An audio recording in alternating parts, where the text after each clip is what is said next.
Bonjour à tous et bienvenue sur boursicoté.com pour cette nouvelle analyse technique Forex, matières premières et Bitcoin avec une paire de devises euro-dollar qui n'a pas beaucoup bougé aujourd'hui. On a constaté une forte baisse hier suite donc au dernier chiffre de l'inflation du côté des US et on est tourné, on a oscillé autour de la zone de parité donc sur cette séance.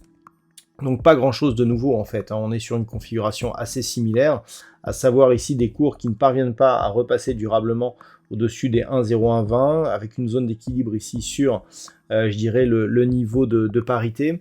Cette paire de devises euro-dollar, elle reste donc dans une dynamique baissière. Sur cette vue, on voit clairement ici que les zones de points hauts évoluent avec une dynamique baissière. Cette zone de points hauts ici, elle est inférieure à la précédente.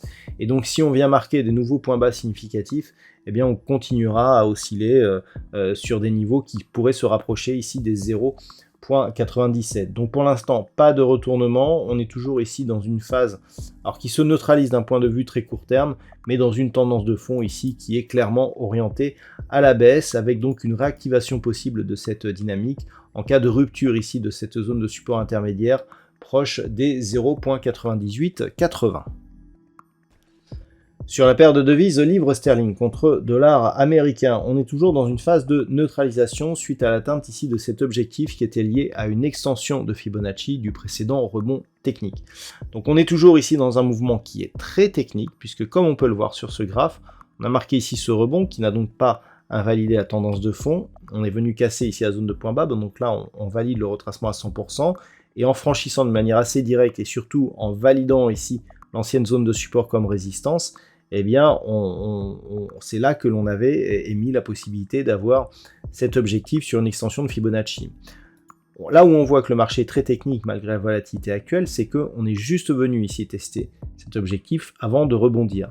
Et on a rebondi donc sur cette fameuse zone, ancienne zone de support, on est venu la tester ici comme résistance. Et depuis, on s'équilibre entre donc cette zone qui a été franchie, donc proche des 1,1760, et ce niveau ici de cet ex-niveau d'objectif, 1,1430. Tant que l'on est sur ces niveaux, d'un point de vue moyen terme, rien ne change, la tendance reste baissière. Par contre, d'un point de vue court terme, il n'y a pas de relais donc à cette dynamique et à ce nouveau point bas significatif. Donc il faut vraiment attendre ici une rupture de ce point bas pour valider une poursuite du mouvement, avec donc une tendance baissière qui serait confirmée pour la suite. Pour l'or, hier, je traçais ce support ici oblique qui définissait donc ces 3 points bas significatifs qui nous donnaient une petite tendance haussière. C'est comme ça que je vous la définissais. Force est de constater qu'il semblerait que l'on casse cette zone de support. Donc on serait ici sur un signal de poursuite du mouvement. Là, on est vraiment venu marquer une dynamique baissière forte. On a cassé le retracement à 61,8% de Fibonacci. Donc on pourrait valider ici un retour sur cette zone des 1680 $ l'once. Alors cette zone elle fait figure d'objectif, mais il ne faut pas oublier que c'est aussi un niveau majeur pour donc l'évolution du métal jaune. Depuis que l'on était repassé ici au-delà de cette zone des 1675, donc c'était en mars 2020, donc pendant la crise Covid, cette zone a vraiment joué un rôle de support majeur. On a eu 2 contacts ici sur 2070, et donc clairement ici c'est un range moyen-long terme qui, en cas de sortie par le bas, nous donnerait une configuration de retournement, puisqu'on a quasiment un double top sur cette configuration. Donc attention ici à une éventuelle sortie de cette zone des 1675 $ l'once. On a vu d'une manière assez récente que ce niveau, même à distance, il agissait bien en tant que support. Donc pour l'instant, on n'a pas trop d'inquiétude sur un éventuel franchissement de ce niveau. Par contre, si on multiplie les tests, ne serait-ce qu'à distance, on va clairement affaiblir cette zone et donc favoriser justement cette éventualité de rupture avec donc le signal moyen terme qui irait avec. Donc à surveiller ici en cas de franchissement et notamment en cas de cassure ici de cette zone intraday des 1697 $ l'once. En cas de franchissement, on pourrait revenir donc dans la zone 1680, 1675 $ l'once, et c'est là que tout se jouerait pour un éventuel signal de retournement moyen terme. Sur le WTI, on est toujours ici dans une phase de neutralisation. Alors, la tendance de fond reste orientée à la baisse, mais on a changé tout simplement de dynamique. On avait ici une forte dynamique entre 120 et globalement la zone ici des 93,50. Depuis que l'on a touché ici une première fois cette zone des 93,50, là où on avait une dynamique qui était assez forte comme ça, eh bien on est passé dans une dynamique qui est beaucoup plus progressive.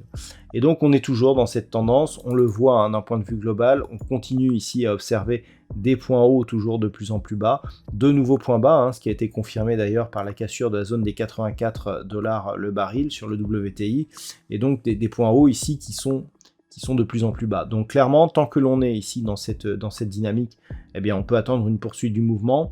Clairement, par rapport à la progression des points hauts, on commencerait à invalider ici la poursuite de cette dynamique sur une nouvelle rupture haussière de la zone des 93,50 $ le baril. Par contre, tant que nous sommes sous ce niveau, eh bien, notamment depuis que l'on a marqué un nouveau point bas significatif, eh bien, nous avons une perspective qui reste baissière sur l'évolution du WTI. Et enfin, sur le Bitcoin, eh bien, on est toujours sur une indécision. Alors, c'est très, très intéressant ce qui se passe sur le Bitcoin actuellement. On a vraiment ici une zone de support à 18 500. On a une zone de résistance ici à 25 200. Zone qui était très proche ici du point bas qui avait été marqué lors de la première phase de baisse ici, qui avait fait passer le Bitcoin de grossièrement 42 000 à 30 000 $ pour un Bitcoin. Donc on était vraiment venu chercher cette phase avant de rebondir et donc de travailler la zone des 30 000. Là, clairement, plus ça va, plus on se dit que on voit que les rebonds ont de moins en moins de force. C'est très intéressant ce qui se passait. Hier, je vous indiquais qu'on était un petit peu entre deux eaux, puisque on pouvait avoir deux scénarios possibles. Soit la cassure ici de cette zone des 18 500, ce qui validerait donc la poursuite du mouvement baissier. Donc comme je vous le dis depuis des semaines, eh bien, objectif la zone 13 500, 15 000 points. Soit on casse ici cette zone des 25 200, et dans ce cas-là 25 500 même, et dans ce cas-là on a un double bottom ici qui peut nous valider un retour sur la zone des 30 000. Il semblerait que ce soit la piste baissière qui soit la plus forte, puisqu'on revient rapidement ici après ce rebond, donc sur la zone des 20 000, donc proche des 18 500, mais on voit encore que cette zone des 20 000 ici, elle provoque des réactions. Donc on est toujours dans cette phase de neutralisation, on peut avoir des allers-retours entre ces deux zones, donc 18 500 et 25 200. Tant que l'on est entre ces deux zones, clairement, on n'aura pas de signal. Une rupture des 25 200, même si on n'est plus sur un double bottom, eh bien, pourra nous renvoyer une reprise de dynamique en direction des 30 000. Et donc une rupture ici des 18 500 eh bien, favoriserait une poursuite du mouvement baissier qui reste la tendance de fond.